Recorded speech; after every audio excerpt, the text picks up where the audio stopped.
अस्सलाम वालेकुम दोस्तों। Welcome back to my channel. दोस्तों, कैसे हैं आप लोग? उम्मीद करता हूँ कि आप लोग सब खैरियत से होंगे।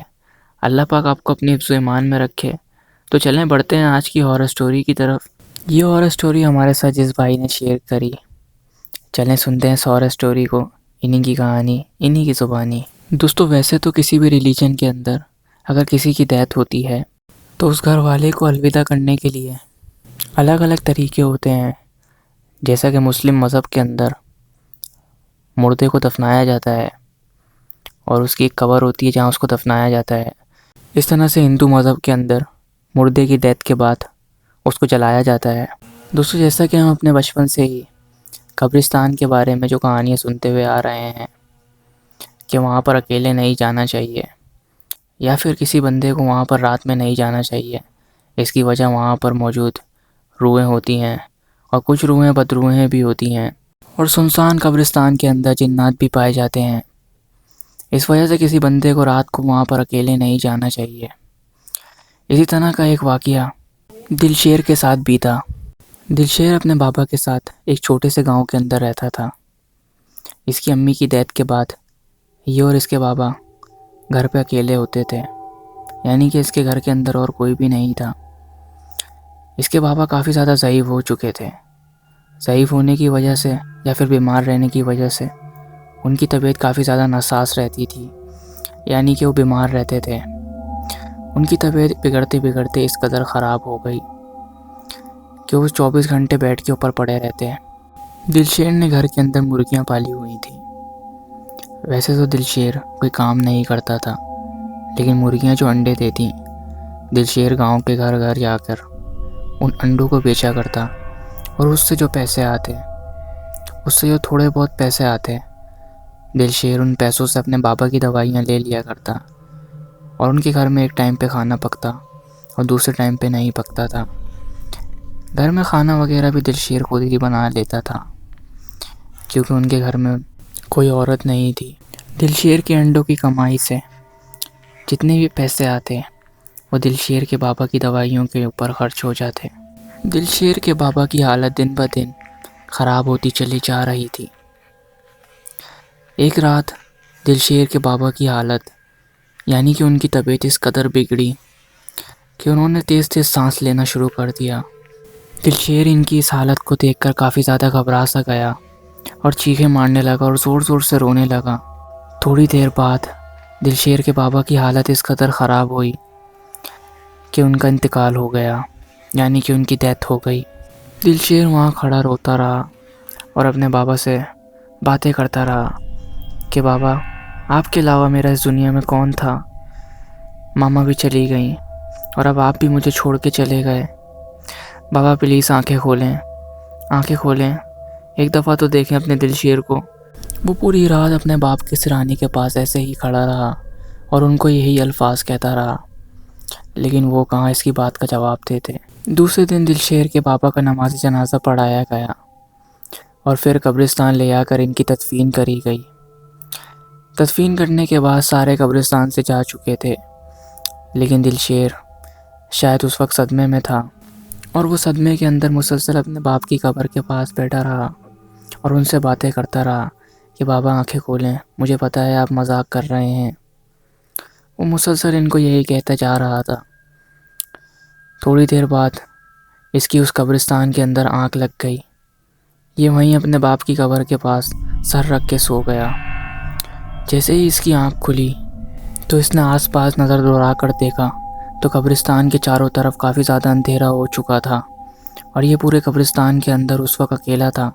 ये जल्दी से वहाँ से उठा क्योंकि इसको घर भी जाना था और काफ़ी ज़्यादा रात हो चुकी थी और जल्दी से वहाँ से चल बसा।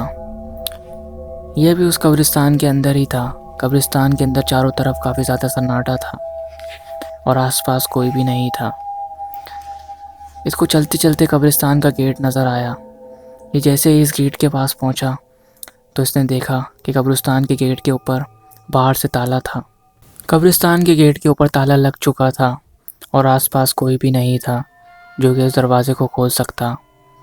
फिर इसे याद आया एक पिछला भी गेट है जिस गेट से ये सारे लोग कब्रिस्तान के अंदर दाखिल हुए थे, लेकिन वो गेट कब्रिस्तान के उस तरफ था, यानी कि इसको गेट की तरफ पहुंचने के लिए पूरे कब्रिस्तान को क्रॉस करके जाना था। खैर ये वहाँ से निकल पड़ा क्योंकि इसके अलावा इसके पास कोई ऑप्शन नहीं था। कब्रिस्तान के अंदर चारों तरफ काफ़ी ज़्यादा अंधेरा था और अंधेरा होने की वजह से इसको कुछ भी नज़र नहीं आ रहा था, बस ये एक अंदाजे से चले जा रहा था। यह भी इस कब्रिस्तान से बाहर निकलने के लिए इस कब्रिस्तान को चलता हुआ आगे जा ही रहा था कि तभी अचानक इसे किसी औरत के रोने की आवाज़ आई। शायद ये आवाज़ सामने वाले पीपल के बड़े दरख्त के नीचे से आ रही थी। दिलशेर इस आवाज़ को सुनता हुआ वहाँ पर चल पड़ा और ये जैसे ही वहाँ पर गया तो इसने देखा कि एक लाल साड़ी के अंदर औरत बैठी अपने मुंह को नीचे करके रो रही थी। दिलशेर पहले तो काफ़ी ज़्यादा परेशान हो गया और चौंक गया कि इतनी रात गए कब्रिस्तान के अंदर इस औरत का यहाँ पर क्या काम। फिर इसने ये भी सोचा कि क्या पता कि ये कोई मेरी तरह भटकी हुई औरत हो और यहाँ पर आके डर गई हो, रो रही हो। इसने इस औरत को आवाज़ लगाई, आप कौन हो और यहाँ क्या कर रही हो। पहले तो इस औरत ने इसकी बात का कोई जवाब नहीं दिया। दूसरी दफ़ा दिलशेर ने आवाज़ लगाई, आप मुझे बता सकती हो आप कौन हो? मैं आपकी मदद करने के लिए यहाँ पर आया हूँ, आप कौन हो? दिलशेर का बस ये कहना था कि उस औरत ने अपना धड़ बगैर हिलाए अपनी गर्दन को पीछे घुमाया और एकदम पीछे घुमा लिया। उस औरत का चेहरा पूरा फटा हुआ, उसके बड़े बड़े दो ड्रैकुला जैसे दांत, इसकी लंबी सी ज़ुबान जो कि इसकी थोड़ी सी नीचे आ रही थी और उसमें से खून बह रहा था, इसकी नीली नीली अजीब सी आँखें, इसके लंबे लंबे बाल। दिलशेर का बस इस चुड़ैल का ये रूप देखना था कि उसके तो पसीने ही छूट गए और वो चीखें मारता हुआ वहाँ से भागा। बस वो मुसलसल भागे जा रहा था लेकिन उसे कुछ नज़र नहीं आ रहा था। भागते भागते दिलशेर का पाँव स्लिप हुआ और वो एक गड्ढे में जा गिरा।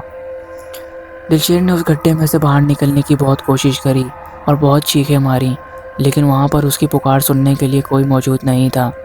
वह भी गड्ढे में से निकलने के लिए गड्ढे में से बाहर आने की कोशिश कर रहा था कि तभी अचानक पीछे से किसी हाथ ने उसका पैर पकड़ा और उसको पीछे की तरफ खींचना शुरू कर दिया। ये देखकर वो काफ़ी ज़्यादा घबरा गया और चीखें मारने लगा। तभी अचानक दिलशेर देखता है कि इसके सामने अचानक एक बहुत ही सफ़ेद रोशनी अचानक आई और उसमें से एक हाथ आया। उसने दिलशेर को पकड़ा और ऊपर की तरफ खींच लिया। वो एक बहुत तेज़ रोशनी थी। उस रोशनी की वजह से पूरा कब्रिस्तान रोशन हो गया और दिलशेर को आसपास सब कुछ नज़र आने लगा। दिलशेर ने आसपास कुछ भी नहीं देखा और जल्दी से भागता हुआ कब्रिस्तान के दूसरे गेट से बाहर की तरफ चला गया और अपने घर पहुंच गया। दिलशेर ने घर पे जाके सोचा कि आखिर वो रोशनी कौन थी। फिर दिलशेर को ये यकीन हुआ कि शायद वो रोशनी मेरे बाबा थे और उन्होंने उस चुड़ैल से बचाने के लिए मुझे मदद करी। और दिलशेर इस बात को सोचते सोचते सो गया कि शायद आज भी मेरे पापा मेरे साथ हैं और इसी तरह से मेरी मदद कर रहे हैं। तो दोस्तों आज की हॉरर स्टोरी बस यहीं तक थी। उम्मीद करता हूँ कि ये वीडियो आपको पसंद आई होगी।